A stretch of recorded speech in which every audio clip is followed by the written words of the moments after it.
ఈరోజే నిర్జల ఏకాదశి. ప్రతి సంవత్సరం జ్యేష్ఠమాసం శుక్లపక్షంలోని ఏకాదశిని నిర్జల ఏకాదశి అని పిలుస్తారు. ఈ నిర్జల ఏకాదశిని భీమసేని ఏకాదశి లేదా పాండవ ఏకాదశి అని కూడా అంటారు. మరి ఎంతో పవిత్రమైన విశేషమైన ఈరోజు ఈ కథను వింటే చాలు ఆ మహావిష్ణువు యొక్క సంపూర్ణ అనుగ్రహం మీకు లభిస్తుంది. మరి ఆ కథ ఏంటో ఇప్పుడు ఈ వీడియోలో తెలుసుకుందాం. ప్రతి సంవత్సరం జ్యేష్ఠ మాసంలోని శుక్లపక్ష ఏకాదశి నాడు ఈ నిర్జల ఏకాదశి వ్రతాన్ని ఆచరిస్తారు. ఈ ఏకాదశి వ్రతాన్ని ఆచరిస్తే సంవత్సరంలో మిగతా ఏకాదశిలో వ్రతాన్ని ఆచరిస్తే ఎంతటి ఫలితం కలుగుతుందో అంతటి ఫలితం ఈ నిర్జల ఏకాదశి వ్రతాన్ని ఆచరించడం వల్ల కలుగుతుంది. జ్యేష్ఠ శుద్ధ ఏకాదశినే నిర్జల ఏకాదశి అని పిలుస్తారు. ఒకసారి ధర్మరాజు శ్రీకృష్ణుణ్ణి ఇలా అడుగుతాడు, జనార్దన, కృష్ణ, జ్యేష్ఠమాసంలో శుక్లపక్షంలో వచ్చే ఏకాదశి గొప్పతనాన్ని వినాలనే కోరిక నాకు ఉంది. దాని గురించి సవివరంగా వివరించు అని ప్రార్థించాడు. ధర్మరాజు మాటలు విన్న శ్రీకృష్ణుడు ఇలా చెప్తాడు, ఓ ధర్మనందన, నేను చాలా ఏకాదశుల మహత్యాలు నీకు వివరించాను. ఈ ఏకాదశి మహత్యాన్ని సత్యవతి నందుడైన వేదవ్యాస మహర్షి వివరిస్తాడు. అతను సమస్త శాస్త్రాలు తత్వాలు తెలిసినవాడు, వేదాంగాలను సంప్రదాయబద్ధంగా రచించినవాడు, ధర్మాచరణ పరాయణుడు. కనుక నీవు ఈ ఏకాదశి మహత్యాన్ని ఆయన నోటి ద్వారా వినడం చాలా మంచిది అని ధర్మరాజుకు శ్రీకృష్ణుడు తెలియచేశాడు. అప్పుడు వేదవ్యాసుడు ధర్మరాజుతో ఇలా చెప్పడం మొదలుపెట్టాడు, కుంతీ కుమారా, నీవు చాలా బుద్ధిమంతుడివి. నేను చెప్పిన విషయాలని చెప్పినట్లుగా చక్కగా అర్థం చేసుకోగలవు. కలియుగంలో మానవుల కొరకే పురాణాలు రాయబడ్డాయి. పురాణాలంటిలోనూ సారవంతమైన విషయంలో వివరిస్తాను. మానవులందరూ సుఖాన్నే కోరుకుంటారు. ఆ సుఖాన్ని పొందే ఉపాయం పురాణాలలోనే ఉంది. ఆ సుఖాన్ని పొందడానికి ఎక్కువ ధనం అవసరం లేదు. ఎక్కువగా శ్రమ పడవలసిన పని కూడా ఉండదు. కొంచెం సాధన చేసినప్పటికీ ఎక్కువ ఫలితం కలుగుతుంది. భగవంతుడికి అనేకమైన నామాలు ఉన్నాయి. ఎటువంటి ఖర్చు లేకుండానే మానవులకు లభిస్తాయి. మానవులకు నోటిలో నాలుక ఉండనే ఉన్నది కదా, మరింకా ఏం శ్రమపడాలి? భగవంతుడి నామము నోటితో పలకడమే చాలు. వారు చెయ్యవలసిన పని. ప్రతి నెలలోనూ శుక్లపక్షము, కృష్ణపక్షము అని 2 పక్షాలు ఉంటాయి. ఆ రెండిటిలోనూ 2 ఏకాదశులు వస్తాయి. ఆ 2 ఏకాదశుల యందు ఉపవాసం ఉండి మరనాడు ఉదయం దొరికిన పువ్వులతో కేశవుణ్ణి పూజించాలి. ద్వాదశి నాడు తన శక్తిని అనుసరించి బ్రాహ్మణులకు భోజనం పెట్టిన తర్వాత తాను భోజనం చేయాలి. ఈ ఏకాదశి ఉపవాసము పిల్లలు జన్మించిన పురటి సమయాలలోనూ ఎవరైనా మరణించినందువల్ల కలిగే మైలు సమయాల్లో కూడా మానకుండా ఆచరించాలి. యదా రాజా తదా ప్రజ అని శాస్త్రవచనం. కనుక నీవు ఆచరించి నీ ప్రజలందరి చేత ఆచరించేలా చెయ్యాలి. అప్పుడు వారందరికీ ఆదర్శప్రాయమవుతావు. ఈ ఏకాదశి వ్రతం జీవించి ఉన్నంతకాలం ఆచరిస్తూనే ఉండాలి. నీవు పురుషుల్లో శ్రేష్ఠుడవు కనుక నీవు ఆదర్శప్రాయుడవై ప్రజలకు ఆచరించి చూపాలి. స్వర్గానికి వెళ్ళదలుచుకున్న వారందరూ కూడా నిస్సందేహంగా ఈ వ్రతాన్ని ఆచరించాలి. శక్తి లేని వారు, రోగగ్రస్తులకు నియమం లేదు. చిన్న చిన్న పాపాలు చేసిన వారు, దురాచాపరులు, మహాపాపాత్ములు, ధర్మరహితులు ఈ ఏకాదశి వ్రతాన్ని ఆచరించినట్లయితే యమలోకానికి వెళ్ళవలసిన పని ఉండదు అని వ్యాసమహర్షి తెలియచేశాడు. వ్యాసమహర్షి చెప్పిన మాటలు విన్నా భీముడు రామ్యాకు వలె గడగడ వణికిపోయాడు. గురు స్వరూపుడైన వ్యాసుడికి నమస్కారం చేసి ఇలా పలికాడు, తాత, విశాలమైన బుద్ధి కలవాడా, నేను చెప్పే మంచి మాటలు విను. మా అమ్మ కుంతీదేవి, ద్రుపదుని కుమార్తె అయిన ద్రౌపది, మా అన్న ధర్మరాజు, మా తమ్ముడు అర్జునుడు, నా పినతల్లి కుమారులైన నకుల సహదేవులు, వీరందరూ ఏకాదశి నాడు ఆహారాన్ని తీసుకోరు. ఏకాదశి వచ్చినప్పుడు ఏమీ తినకుండా ఉంటారు. బహుశా నువ్వు కూడా ఇలాగే ఉంటావనుకుంటా. ఈరోజు ఏమీ తినవద్దు. ఉపవాసం ఉండు అని నాకు చెప్తూనే ఉంటారు. అప్పుడు నేను వారితో నేను ఆకలికి ఓర్చుకోలేను, ఏ వస్తువును దానం చెయ్యమన్నా శాస్త్ర ప్రకారం చేస్తాను, కేశవుణ్ణి పూజిస్తాను అని సమాధానం చెప్తాను. కాబట్టి తాత, ఏకాదశి నాడు ఉపవాస వ్రతం చేయకుండా ఆ వ్రతం వల్ల కలిగే పుణ్యాన్ని సంపాదించే ఉపాయం ఏదైనా ఉందా? ఉంటే దయచేసి నాకు వివరించండి అని అడిగాడు భీముడు. అప్పుడు వ్యాసుడు భీముడితో ఇలా చెప్పాడు. నీకు స్వర్గానికి వెళ్ళాలి అనే కోరిక ఉన్నట్లయితే శుక్ల కృష్ణ పక్షాలందరి 2 ఏకాదశుల్లోనూ ఏమీ తినకూడదు, ఉపవాసం చెయ్యాలి అని పలికాడు వ్యాసుడు. దానికి భీముడు, తాత, నీకు నా గురించి అంతా తెలుసు కదా, నీ వద్ద నేను దాచేదేముంది? ఒక్క పూట భోజనం చేయకుండా ఉండడమే నాకు సాధ్యం కాదు. మరి నేను పూర్తిగా ఉపవాసాన్ని ఎలా చేయగలను? అగ్ని నా పొట్టలో నిరంతరం మండుతూనే ఉంటుంది, నేను ఆకలిని తట్టుకోలేనయ్యా అని పలికాడు. అంతేకాదు, నేను ఎక్కువగా తింటాను, అప్పుడే ఆ అగ్ని చల్లారి ఉంటుంది. కాబట్టి తాత, విశిష్టమైన ఏకాదశి వ్రతం గురించి చెప్పు. ఆ ఒక్క ఏకాదశి నాడు ఉపవాసం ఉంటే 24 ఏకాదశుల్లో ఉపవాసం చేసిన ఫలితం నాకు కలగాలి. ఆ ఒక్క ఏకాదశి ఉపవాసంతోనే నాకు శ్రేయస్సు కలగాలి అన్నాడు భీముడు. ఏదో విధంగా ఆ ఒక్క ఏకాదశి నాడు ఉపవాసం ఉంటాను అని చెప్పాడు. అతని మాటలు విన్నా వ్యాసుడు భీముడితో, భీమసేన, నీవు ధర్మరాజు అంతటి వాడివి, పైగా యువరాజువి. మనుధర్మ శాస్త్రం మొదలైన వాటిలో చెప్పిన ధర్మాలు విన్నావు కదా, వేద ధర్మాలను కూడా విన్నావు. రాబోయే కలికాలంలో కూడా మానవులు పై ధర్మాలను పాటించలేరు. వారంతా శక్తిహీనులు. తక్కువ శ్రమతో ఎక్కువ ఖర్చు లేకుండా సులభంగా ఆచరించే ధర్మాలు, ఉపాయాలు కావాలి వారికి. పురాణంటిలోనూ సారం ఇదేనయ్యా, 2 పక్షాల ఏకాదశిలోనూ తినకూడదు. అంతకన్నా సులభమైన ఉపాయం ఇంకొకటి ఏదీ లేదు. దేనికి ఖర్చేమీ ఉండదు, ఎక్కువ శ్రమ పడేదీ లేదు. నీ మంచి కోరి చెప్తున్నాను. ఏకాదశి నాడు ఏమీ తిననివాడు నరకానికి వెళ్ళడు అని చెప్పగా భీముడు రావ్యాకు వలె గడగడా వణికిపోయాడు. 1000 ఏనుగుల బలం కలవాడు భీముడు, అయినా భయపడుతున్నాడు. ఇక మహర్షితో భీముడు ఇలా అన్నాడు. తాత, నీవు 1,00,000 సార్లు చెప్పినా నేను ఉపవాసం చెయ్యలేను. అది కాకుండా ఎక్కువ పుణ్యాన్ని కలిగించే వ్రతం ఏదైనా ఉంటే చెప్పు. నీవు సర్వసమర్థుడువు కనుక నాకు అనుకూలంగా ఉండే వ్రతం ఏదైనా ఉంటే చెప్పు. ఆ వ్రతాన్ని చేయడానికి ప్రయత్నిస్తాను. ఉపవాసం మాత్రం ఉండలేను అన్నాడు. దానికి మహర్షి, భీమసేన, నీవు జ్యేష్ఠ మాసంలో శుక్ల పక్షంలో వచ్చే ఏకాదశి రోజు మాత్రం మంచినీరు కూడా తాగకుండా ఉపవాస వ్రతం చెయ్యి. స్నానం, జపం ఈ 2టికి నీటిని ఉపయోగించు. ఈ 2టికి తప్ప ఇంక దేనికి నీటిని వాడకు. ఒకవేళ అదే పనిగా ఉపయోగిస్తే వ్రత భంగం అవుతుంది. జ్ఞానవంతుడైన వాడు ఏకాదశి నాటి సూర్యోదయం నుంచి ద్వాదశి నాటి సూర్యోదయం వరకు నీటిని ఉపయోగించకుండా ఉండాలి. ఈ విధంగా వ్రతాన్ని ఆచరిస్తే 12 ఏకాదశుల్లో వ్రతం చేసిన ఫలితం వస్తుంది. ద్వాదశి నాడు స్వచ్ఛమైన ప్రమాద సమయంలో స్నానం చెయ్యాలి.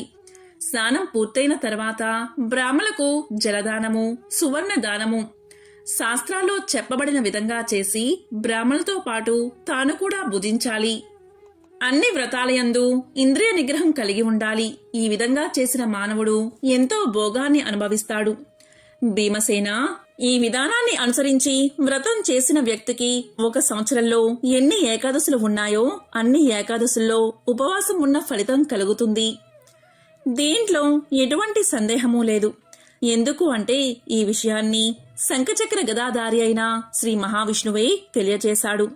జ్యేష్ఠ మాసంలోని శుక్లపక్షంలో వచ్చే ఏకాదశి నాడు ఈ వ్రతం ఆచరించినందువల్ల, సమస్త తీర్థాలు సేవించినందువల్ల ఎటువంటి పుణ్యం కలుగుతుందో, సమస్త దానాలు చేసినందువల్ల ఎంతటి పుణ్యం కలుగుతుందో ఈ ఏకాదశి ఉపవాసం చేస్తే అంత పుణ్యం లభిస్తుంది.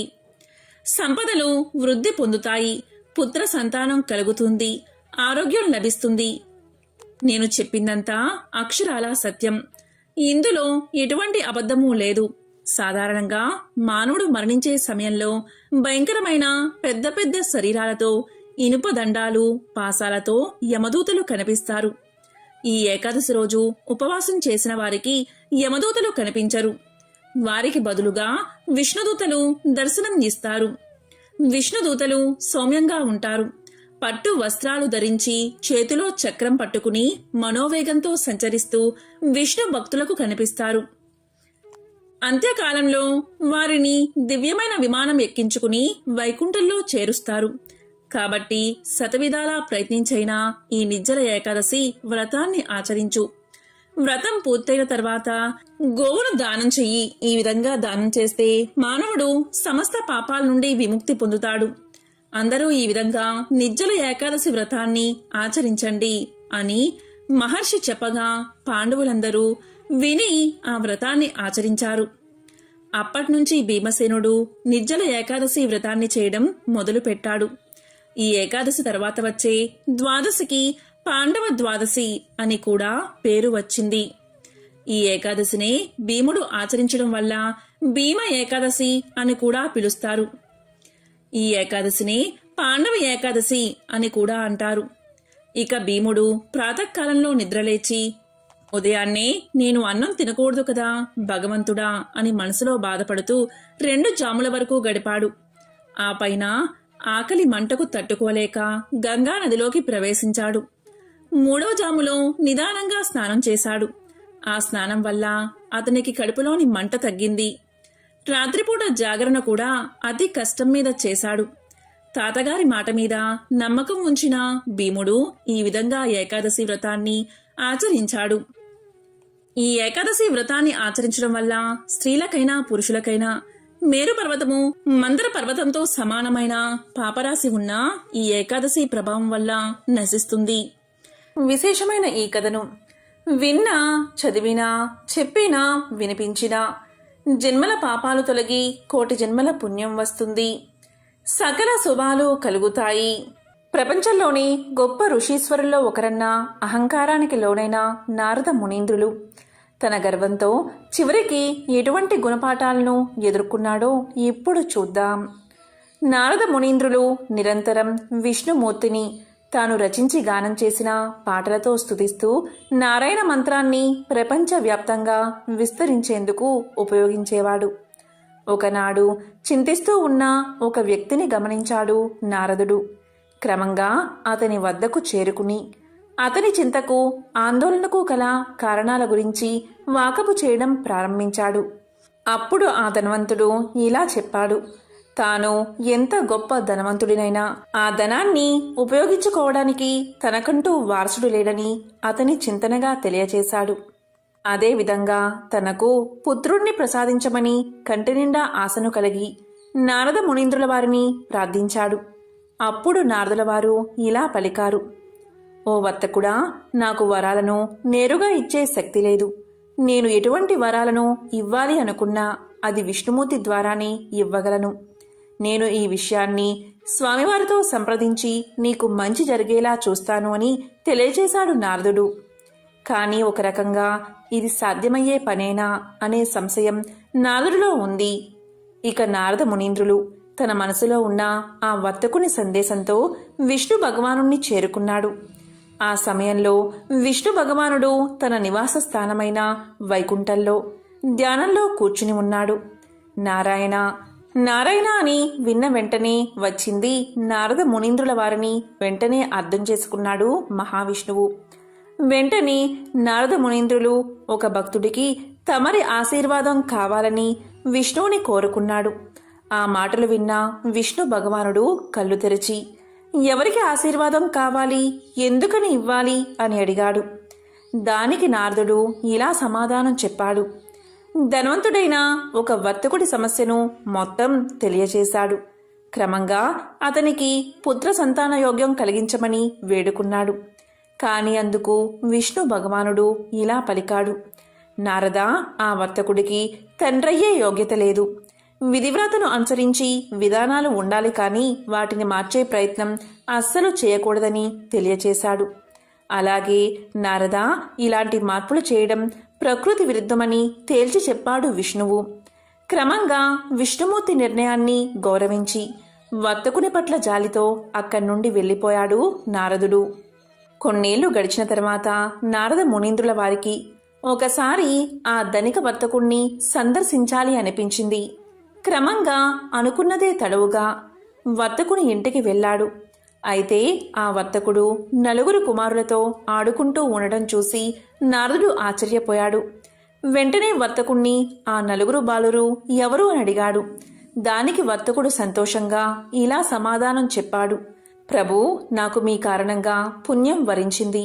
ఈ రోజున మీ ఆశీర్వాదం కారణంగా నలుగురు కొడుకులు కలిగారు అని బదులు చెప్పాడు. అయోమయానికి గురైన నారదముని తక్షణమే ఆ ప్రదేశాన్ని వదిలి విష్ణుమూర్తి యొక్క నివాస స్థలమైన వైకుంఠాన్ని చేరుకున్నాడు. నారాయణ నారాయణ, ఓ వైకుంఠనాథ, అతని విధిరాతను మరలా రాయడం జరగని పని అని చెప్పిన మీరు ఇదంతా ఎలా చేయగలిగారు అని అడిగాడు. దానికి విష్ణుమూర్తి నవ్వి ఇలా పలికాడు. అప్పుడప్పుడు నా భక్తుల భక్తిని పరీక్షించే సమయం వస్తుంది. ఆయా సందర్భాలలో వారి భక్తిలోని నిబద్ధత కూడా వారికి సహకారం అందించగలదు. ఒకసారి ఒక దివ్య ఋషి నన్ను చూడ్డానికి వైకుంఠానికి వచ్చారు.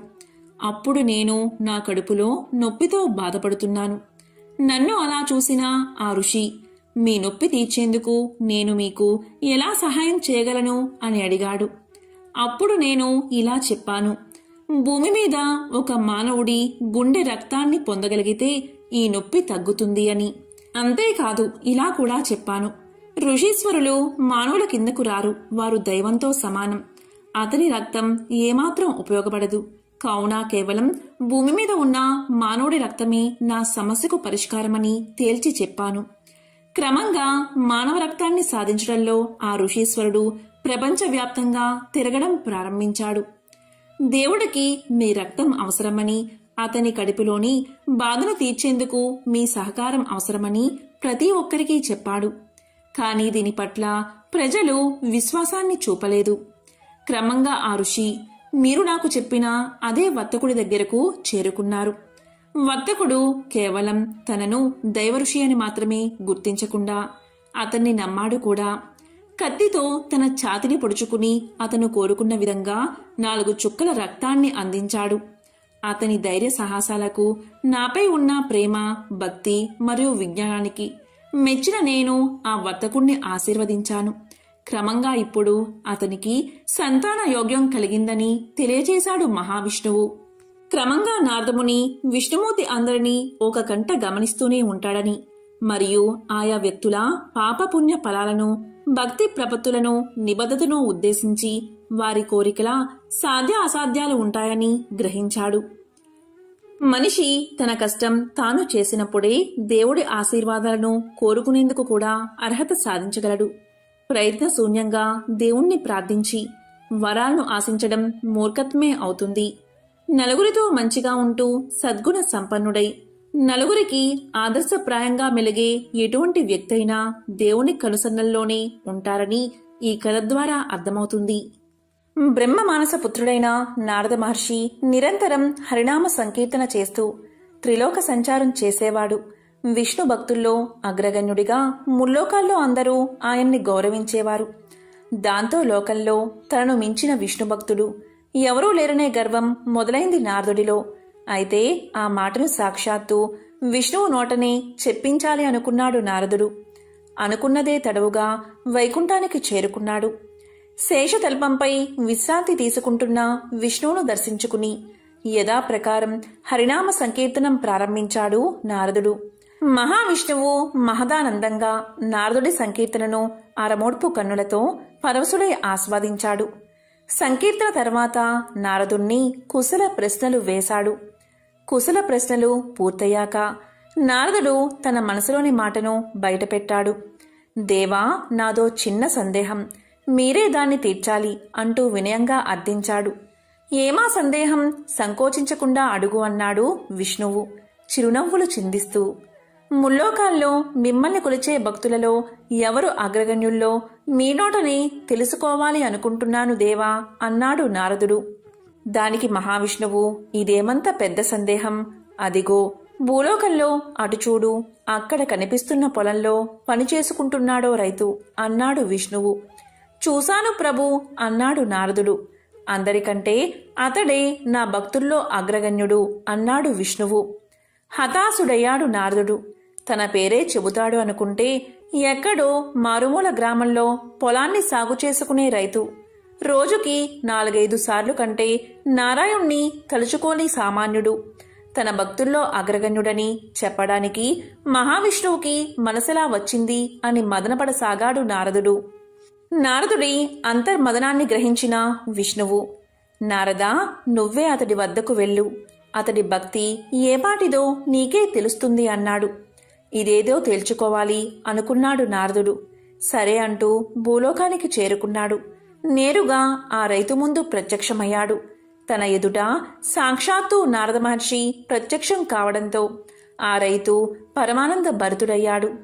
అయ్యా, మహావిష్ణువు ఎలా ఉన్నారు? వైకుంఠంలో ఆయన క్షేమమేనా? అభాగ్యుణ్ణి. ఎప్పుడో తప్ప ఆయన్ని తలుచుకునే తీరికే ఉండదు నాకు. మీ దర్శనంతో సాక్షాత్తు విష్ణువుని చూసినంత ఆనందం కలుగుతుంది అంటూ నారదుడికి అతిథి మర్యాదలు చేశాడు.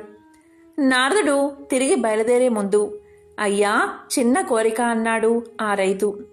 ఏంటో చెప్పమన్నట్లుగా చూశాడు నారదుడు. ఒక కుండలో పాలు తెచ్చి ఇచ్చాడు రైతు. అయ్యా, నా కానుకగా ఈ పాలకుండను వైకుంఠానికి తీసుకువెళ్ళి విష్ణుదేవులకి నివేదించండి అన్నాడు రైతు. అప్పుడు నారదుడు అదెంత పని అంటూ పాలకుండ తీసుకుని వైకుంఠానికి బయలుదేరాడు. అయితే పాలు ఎక్కడ తొనిగిపోతాయో అనే భయంతో జాగ్రత్తగా కుండను పొదివి పట్టుకున్నాడు. మొత్తానికి ఎలాగోలా వైకుంఠానికి చేరుకుని విష్ణువును దర్శించుకున్నాడు. రైతు ఇచ్చిన పాలకుండను అందించాడు. దేవా, ఆ రైతుకు ఎప్పుడో తప్ప మిమ్మల్ని తలుచుకునే తీరిక ఉండదట. రోజుకు 4-5 సార్లు తలుచుకుంటాడట అన్నాడు ఫిర్యాదు చేసినట్లుగా. ఈ పాలకుండను తెస్తున్నప్పుడు నువ్వు నన్ను ఎన్నిసార్లు తలుచుకున్నావు అని ప్రశ్నించాడు విష్ణువు. ఒక్కసారి కూడా తలుచుకోలేదు. నా దృష్టి మొత్తం పాలకుండపైనే ఉంది. పాలెక్కడ తొనికిపోతాయో అనే ఆందోళనే నా మనసంతా నిండిపోయింది అని తలదించుకుని బదులిచ్చాడు నారదుడు. రోజంతా శ్రమిస్తూ ఉన్నప్పటికీ నన్ను మర్చిపోకుండా రోజుకు కనీసం 4-5 సార్లు అయినా తలుచుకుంటున్నాడు కదా ఆ రైతు అన్నాడు విష్ణువు. ఆ మాటతో నారదుడి గర్వం నశించింది. ఆ రైతు తనకంటే ఎందుకు గొప్ప భక్తుడో అర్థమైంది. ఒక ఊరిలో ఒక ధనవంతుడు ఉండేవాడు. అతను మహావిష్ణువు యొక్క భక్తుడు. విష్ణుపై ఉన్న అచంచలమైన భక్తితో తన ఇంటి ఆవరణలోనే ఒక మందిరాన్ని కట్టించాడు. అందులో సుందరమైన విష్ణు విగ్రహాన్ని ప్రతిష్ఠించి విగ్రహానికి షోడశోపచారాలతో పూజలు చేయసాగాడు. చక్కని రుచికరమైన నైవేద్యాలు, నేతి దీపాలు, పరిమళాల ధూపాలతో అత్యంత వైభవంగా విష్ణువును పూజించసాగాడు. అతనికి అనుకోకుండా వ్యాపారంలో నష్టం వచ్చింది. అప్పుడు ఎవరో ఇలా సలహా ఇచ్చారు, విష్ణువు సంపద ప్రదాత కాదు. సంపద రావాలి అంటే, సిరి సంపదలతో తుల తూగాలి అంటే లక్ష్మీదేవి పేరు చెప్పి ఆ దేవతని ఆరాధించమని చెప్పారు. వెంటనే ఆ ధనవంతుడు ఆ దేవతా విగ్రహాన్ని తెచ్చాడు. లక్ష్మీదేవిని పూజించడం ప్రారంభించాడు. వెంటనే అదృష్టం కలిసి వచ్చింది. వ్యాపారంలో అనుకోని లాభాలు వచ్చాయి. వెంటనే అతను ఎంతో ఆనందంతో పూజలు చేయసాగాడు. ఒక పర్వదినాన రకరకాల పిండి వంటలతో, ధూప దీపాలతో పూజ చేయసాగాడు. పూజకు ముందు విష్ణుమూర్తి విగ్రహం ఆ ధనవంతుడికి కనిపించింది. వెంటనే అతనికి ఎంతో కోపం వచ్చింది. ఇంకా నువ్వు ఎందుకిక్కడా అని ఆ విగ్రహాన్ని తీసేసి ఒక మూలగా పడేశాడు. తాను పూజిస్తున్న దేవతకి రోజు అతను ఎంతో భక్తి శ్రద్ధలతో పూజలు చేయసాగాడు. రకరకాల పిండి వంటలు, ధూపదీప నైవేద్యాలు, సుగంధాలు వెదజల్లే, సువాసనలు వెదజల్లే పుష్పాలతో ఆ గదంతా చక్కని సుమధుర వాసనలతో నిండిపోయింది. అతనికి దూరంగా ఒక మూలాన పడేసిన విష్ణు విగ్రహం కనిపించింది. వెంటనే అతను కోపంగా లేచి వెళ్లి ఒక వస్త్రంతో ఆ విగ్రహం యొక్క ముక్కు మూసేశాడు. ఈ వాసనంతా హాయిగా ఆస్వాదిస్తున్నావా? ఇవన్నీ నీకోసం చెయ్యలేదులే. ఈ వస్తువుల వాసనలు కూడా నీకు తగలకూడదు అని పలికాడు ధనవంతుడు. ఇక వెంటనే మరుక్షణమే విష్ణుమూర్తి ప్రత్యక్షమయ్యాడు. చిరునవ్వుతో జగన్మోహన కాంతితో ఉన్న ఆ వాసుదేవుణ్ణి చూసి ఆ ధనవంతుడు ఇలా పలికాడు. స్వామి, నిన్ను ఎంతగానో ఆరాధించాను, రకరకాల నైవేద్యాలు కూడా పెట్టాను. అప్పుడు నీవు కనికరించకుండా కష్టాలు అనుభవించేటట్లు చేశావు.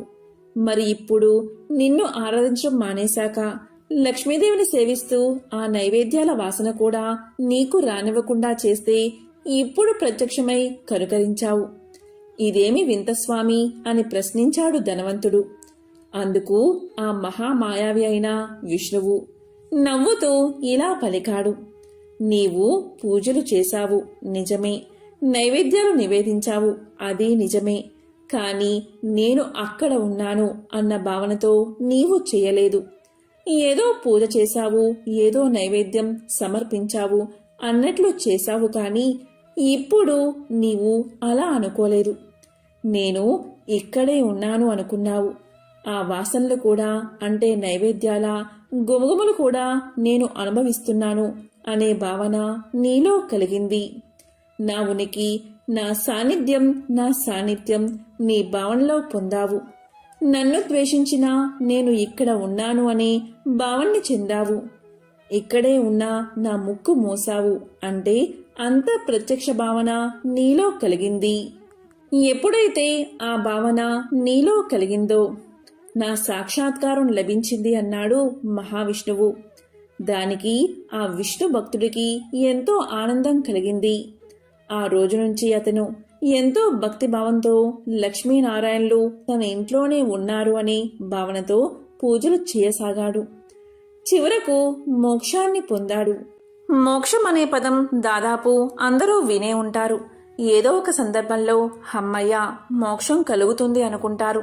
ఇంతకీ మోక్షం అంటే ఏమిటి, అదెలా లభిస్తుందో తెలియచేసే పురాణ కథ ఇది. త్రిలోక సంచారి అయిన నారదుడు ఒకసారి భూమి మీద ఉన్న విష్ణు భక్తులను పలకరించేందుకు వెళ్ళాడు. ఆయన 3 వ్యక్తుల్ని కలిశారు. వారిలో మొదటి వ్యక్తి ఒక ముని.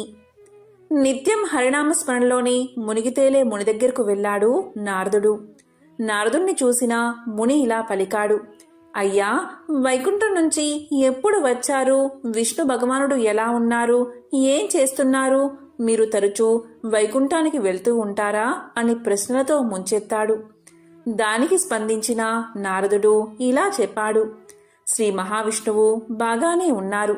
వైకుంఠానికి నేను తరచూ వెళ్తూనే ఉంటాను అని సమాధానం చెప్పాడు. అప్పుడు ముని ఇలా అడిగాడు. అయితే స్వామి, ఈసారి మీరు వైకుంఠానికి వెళ్ళినప్పుడు నాకు మోక్షం ఎప్పుడు ప్రసాదిస్తారో స్వామివారిని అడగండి అన్నాడు. సరే అని ముందుకు సాగిన నారదుడు ఆ తరువాత చెప్పులు కుట్టే వ్యక్తికి కనిపించాడు. అప్పుడు చెప్పులు కుట్టే వ్యక్తి ఇలా పలికాడు. స్వామి, మిమ్మల్ని చూస్తే సాక్షాత్తు ఆ విష్ణుమూర్తినే చూసినట్లుంది. స్వామివారు ఎలా ఉన్నారు? వైకుంఠం నుంచి మీరు ఎప్పుడు వచ్చారు? ఏం చేస్తున్నారు అని అడిగాడు. అప్పుడు నారదుడు ఇలా చెప్పాడు. స్వామి బాగానే ఉన్నారు. నేను మళ్ళీ అక్కడికే వెళ్తున్నాను. నీ గురించి ఏమన్నా అడగమంటావా అన్నారు నారదులవారు. అప్పుడు చెప్పులు కుట్టేవాడు ఇలా అన్నాడు. అడగడానికి ఇంకేముంది తండ్రి, ఆ స్వామివారి కటాక్షం ఎప్పుడు లభిస్తుందో, నాకు మోక్షం ఎప్పుడు సిద్ధిస్తుందో కనుక్కోండి చాలు అన్నాడు. సరే అన్న నారదుడు వైకుంఠానికి తిరుగు పయనమయ్యాడు. వైకుంఠంలో స్వామివారి దగ్గరకు వెళ్లిన నారదులవారు తాను భూలోకంలో కలిసిన వ్యక్తుల గురించి చెప్పి వారి సందేహాలు అతని ముందుంచారు.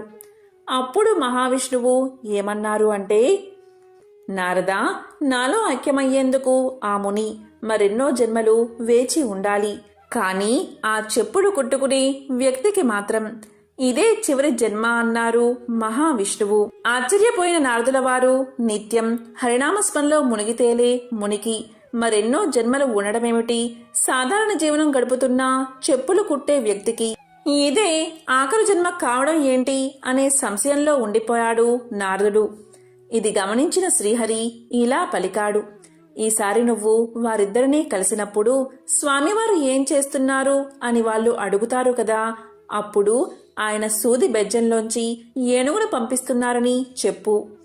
వారిలో ఎవరు గొప్ప భక్తులో నీకే తెలుస్తుంది అన్నారు. ఇక భూలోకానికి తిరిగి బయలుదేరి వెళ్ళిన నారదుడు మళ్ళీ ఆ ఇద్దరినీ కలిశాడు. ఎప్పటిలాగే స్వామివారు ఏం చేస్తున్నారని అడిగితే శ్రీహరి చెప్పమన్నా సమాధానమే చెబుతారు నారదులవారు. ఆ విధంగా నారదుడు చెప్పిన వెంటనే ముని ఏమన్నాడంటే, భలేవారే, సూది బెజ్జంలోంచి ఏనుగును పంపించడం ఎలా సాధ్యం? మీరు నాతో పరాచికాలు ఆడుతున్నట్లున్నారు, లేదా ఏదో భ్రాంతికి గురై ఉంటారు అన్నాడు ముని చిరునవ్వుతో. కాని చెప్పులు కుట్టే వ్యక్తి ఇలా అంటాడు, మంచిది మంచిది, స్వామివారు తలుచుకుంటే సాధ్యం కానిది ఏముంటుంది అన్నాడు. స్వామివారు ఎంత గొప్పవారైతే మాత్రం అంత అసాధ్యమైన కార్యాన్ని చేయగలరని నువ్వు నమ్ముతున్నావా అని అడుగుతాడు నారదుడు. దానికి చెప్పులు కుట్టుకునే వ్యక్తి ఇలా చెప్తాడు, నారదా, భలేవారే, భగవంతుడికి అసాధ్యమంటూ ఏముంటుంది? ఇదిగో ఈ మర్రి పండును చూడండి. ఈ మర్రి పండులో వేల గింజలు ఉన్నాయి కదా, ఆ గింజలన్నీ మళ్ళీ మర్రి చెట్లుగా మారతాయి కదా.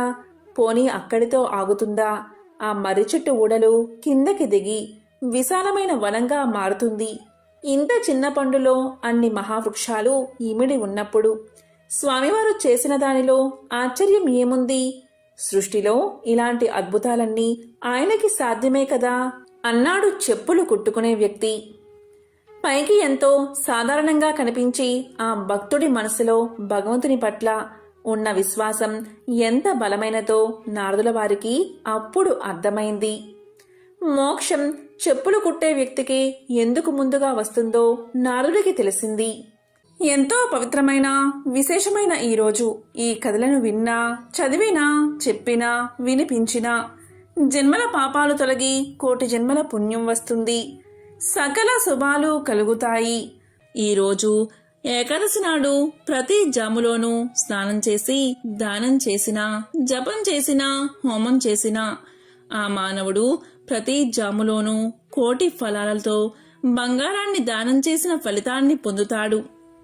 ఈరోజు చేసే దానం అక్షయ ఫలితాన్ని ఇస్తుంది అని శ్రీకృష్ణుడు తెలియజేశాడు. ఈ నిర్జల ఏకాదశి వ్రతాన్ని ఆచరించిన వారికి ఇతర ధర్మంతో పనిలేదు. భక్తి శ్రద్ధలతో ఈ వ్రతాన్ని ఆచరించిన వారు వైకుంఠాన్ని పొందుతారు. ఈ ఏకాదశి రోజు అన్నం తినే మానవుడు పాపాలను భుజించినట్లే అవుతుంది. అటువంటి మానవుడు ఈ లోకంలో చండాలునితో సమానం. మరణించిన తర్వాత దుర్గతినే పొందుతాడు.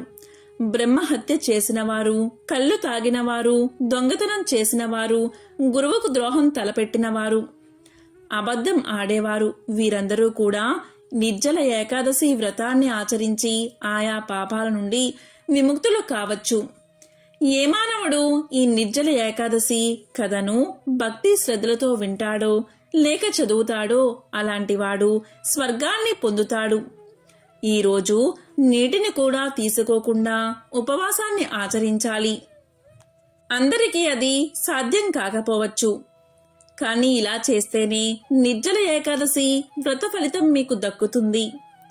ఈరోజు ఏమీ చేయకపోయినా సరే ఓం త్రివిక్రమాయ నమః, ఓం త్రివిక్రమాయ నమః అనే మంత్రాన్ని 21 సార్లు ఉదయం స్నానం పూర్తి కాగానే చదువుకుంటే చాలు. నిర్జల ఏకాదశి వ్రతాన్ని ఆచరించిన ఫలితాన్ని మీరు పొందుతారు. విద్య, ఉద్యోగం, వ్యాపార రంగాల్లో రాణిస్తారు. ఈ నిర్జల ఏకాదశి రోజు మట్టి కుండలో నీళ్లు పోసి ఎవరికైనా దానమివ్వండి. ఇలా చేయడం వల్ల గ్రహదోషాలు, జాతక దోషాలు తొలగిపోతాయి. ఇలా కుండను దానంగా ఇచ్చినా, లేదా పెసరపప్పును దానంగా ఇచ్చినా, లేదా బెల్లాన్ని దానంగా ఇచ్చినా, లేదా ఆవుని దానంగా ఇచ్చినా చాలు, మీకు విశేషమైన ధనలాభం కలుగుతుంది. కాబట్టి కుండలో నీళ్లు పోసి కుండను దానంగా ఇవ్వండి. వీటిలో ఏ దానమిచ్చినా కూడా జాతక దోషాలు తొలగిపోతాయి. గ్రహదోషాల తీవ్రత తగ్గుతుంది. ఆర్థిక, ఆరోగ్య, కుటుంబ సమస్యల నుండి త్వరగా బయటపడవచ్చు. అలాగే ఈరోజు అష్టాక్షరి మంత్రం అంటే ఓం నమో నారాయణాయ, ఓం నమో నారాయణాయ అనే మంత్రాన్ని ఎక్కడైనా విష్ణు సంబంధమైన ఆలయంలో కూర్చుని 21 సార్లు జపించండి. లేదా ఇంట్లోనే పూజా గదిలో కూర్చుని ఈ మంత్రాన్ని జపించండి. అలాగే ఈ నిర్జల ఏకాదశి రోజు మీకు వీలైతే గుడిలో అంటే విష్ణు సంబంధమైన ఆలయాలలో ధ్వజస్తంభం దగ్గర 8 వత్తులు వేసి ఆవు నెయ్యి పోసి దీపాన్ని వెలిగించండి. లేదా ఇంట్లోనే పూజా గదిలో దీపాన్ని వెలిగించండి. ఏడాది పొడవునా విష్ణుమూర్తిని, లక్ష్మీదేవిని పూజించలేకపోయిన వారు ఈ ఒక్కరోజు నిష్ఠతో లక్ష్మీదేవిని పూజిస్తే సంవత్సరమంతా పూజ చేసిన ఫలితం వస్తుందట. నిర్జల ఏకాదశి రోజున నీరు, ఆహారం తీసుకోకుండా ఉపవాసం చేస్తే పాపాల నుండి విముక్తి లభిస్తుందట. సనాతన ధర్మంలో 24 ఏకాదశుల గురించి ప్రస్తావన ఉంది. అధిక మాసం వస్తే మరో 2 ఏకాదశులు కలుపుకుని 26 వస్తాయి. తిథుల్లో ఏకాదశి ఎప్పుడూ శుభప్రదమే. జ్యేష్ఠ మాసంలో వచ్చే నిర్జల ఏకాదశి ప్రత్యేకత ఏంటి అంటే ఈరోజు ఉపవాసాన్ని ఆచరిస్తే 24 ఏకాదశుల్లో ఉపవాసం ఆచరించిన పుణ్యఫలం ఈ ఒక్కరోజే దక్కుతుందని పెద్దల మాట. ధర్మ, అర్థ, కామ, మోక్షాలు అనే 4 పురుషార్థాలను జయించేందుకు ఏకాదశి రోజు ఉపవాసాన్ని ఆచరించాలి అని మహర్షి వేదవ్యాసుడు పాండవులకు తెలియచేశాడు. నిర్జల ఏకాదశి వ్రతాన్ని భక్తి శ్రద్ధలతో ఆచరిస్తే సుఖ సంతోషాలు, ఆయురారోగ్యాలు కలుగుతాయి. ఆర్థిక సమస్యలు తీరిపోతాయి. ఈ ఏకాదశి రోజు రావి చెట్టును పూజించడం వల్ల కూడా లక్ష్మీదేవి ప్రసన్నురాలవుతుంది. రావి చెట్టుకు పాలు కలిపిన నీళ్లను, ధూప దీపాలను సమర్పించడం వల్ల సంపద పెరుగుతుంది. నిర్జల ఏకాదశి నాడు జలదానం చేసినా, అన్నదానం చేసినా లక్ష్మీదేవి కటాక్షం లభిస్తుంది. అంతేకాదు కుండను దానం చేయడం కూడా ఎంతో శుభప్రదం. ఎంతో పవిత్రమైన, విశేషమైన ఈ నిర్జల ఏకాదశి ఉపవాస వ్రత కథను విన్నా, చదివినా, చెప్పినా, వినిపించినా లక్ష్మీనారాయణుల అనుగ్రహం తప్పకుండా మీకు కలుగుతుంది. ఓం నమో నారాయణాయ, ఓం నమో భగవతే వాసుదేవాయ.